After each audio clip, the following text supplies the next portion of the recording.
So the Indiana Fever have been ravaged by injuries to the point where it appears they are going to add a player under a hardship contract, which essentially is when you don't have enough players available to have 10 on your roster and you're allowed, pending WNBA approval, to bring somebody in the meantime until everybody else gets back. Of course, Caitlin Clark was the big injury. She is the one that has impacted everything and sent the team into a tailspin. But in the last game, Sydney Colson goes down early with a left leg issue. Sophie Cunningham late with a right ankle twist or sprain, the one that she had already hurt. Now, Stephanie White, the Fever coach, did say that the MRIs for both of those players came back encouraging. So has to be encouraging news. They're back sooner rather than later. Same thing goes for Caitlin Clark. But in the meantime, the Fever are facing a hardship. And with only 11 players on the roster going in, a few go down, all of a sudden you need reinforcements. So that's what the situation was at practice. Head coach Stephanie White spoke about it. So did Fever president Kelly Kroskoff. But, White sort of detailed what the team might be looking for in a possible hardship player replacement. Somebody, that's going to come in during this time period to try and help out and bolster the squad. And look, I have no insight into who that might be, what they might exactly be thinking. Clearly, you have to believe players that they're familiar with might be on the radar. Jalen Brown, obviously, is a name that comes to mind. Players that were cut by other teams. Sundell is a name that I've seen thrown around a lot out there, but it's hard to tell because you also have to deal with the realities of the situation. Like, I know Caitlin Chen just signed somewhere else. I think she would be a backup point guard, not somewhere else in the W.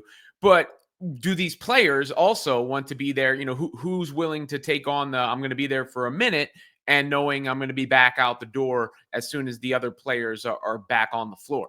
Here is what the coach had to say during media availability at practice. For you, when you're thinking about a potential hardship player, are you valuing something like knows the system, has been here, or is it maybe best player available at that position? I think best player available at that position who can add value on both ends of the floor. Certainly we need to have someone who can add value on the defensive end. We got to have somebody who can help us navigate and get into offense, handle the ball. Since we're down to 2 healthy guards, the goal would be to get everybody kind of back to their natural positions if we can. But at the same time, we can't control everything, so we'll get the best player that we can get that will fit into how we play. Do you anticipate signing a hardship player before Tuesday's game? I hope so. Anything else? What does simplify mean in terms of what this group? Is that more so what you're calling out there and more read and react, or what does that mean? Yeah, I think it's a little bit more calling and structure in our offense, a little less reading, so that we can kind of predetermine a little bit more. Maybe giving 3 or 4 actions or sets that they can run, as opposed to giving them 6 or 7 options. So we simplify it that way. Who's on the floor with whom, and then same thing defensively. We'd like to get to where we can cover different players different ways, but we're going to have some players playing out of position, so we got to simplify it and get really good at 1 or 2 things.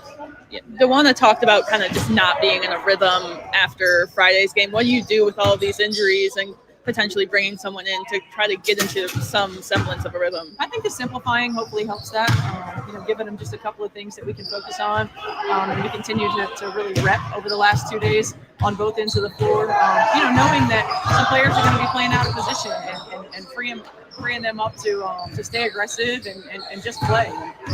That's the fun, challenging part of the coaching situation is, still putting them in positions to be successful while it might be a little bit outside their comfort zone.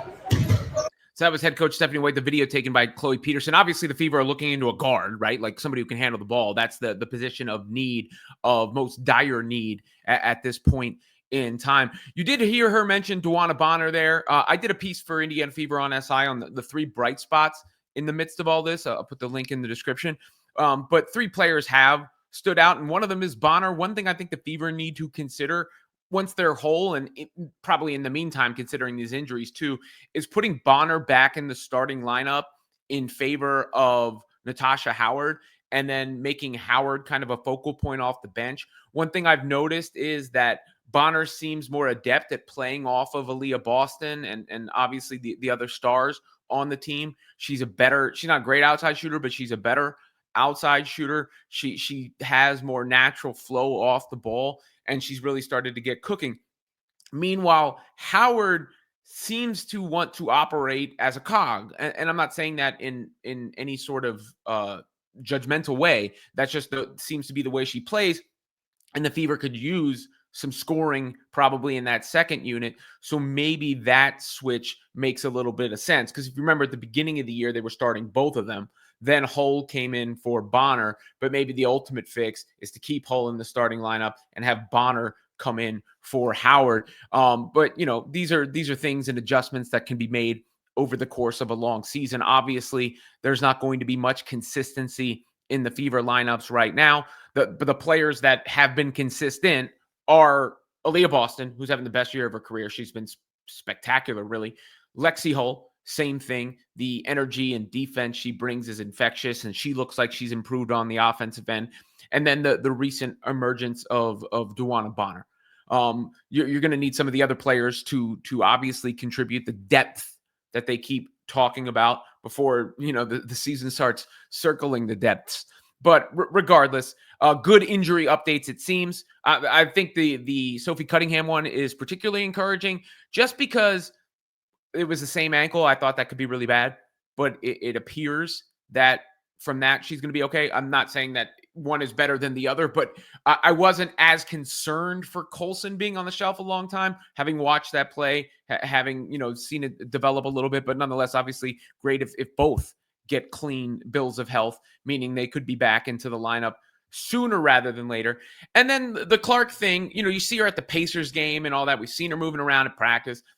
Nobody knows the official diagnosis or the official recovery timeline, but it was a week ago Monday that they said 2 weeks.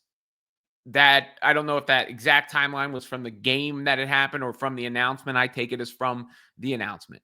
So that puts us about a week away from Caitlin Clark potentially returning, meaning, or at least getting into the realm of talking about her actual timeline to getting back on the floor. So eventually the encouraging stuff was going to come, and maybe the loss to the Sun is as bad as it's going to get, and there will be a new day that the sun will come up tomorrow. Perhaps that's the fortune starting to favor the Fever.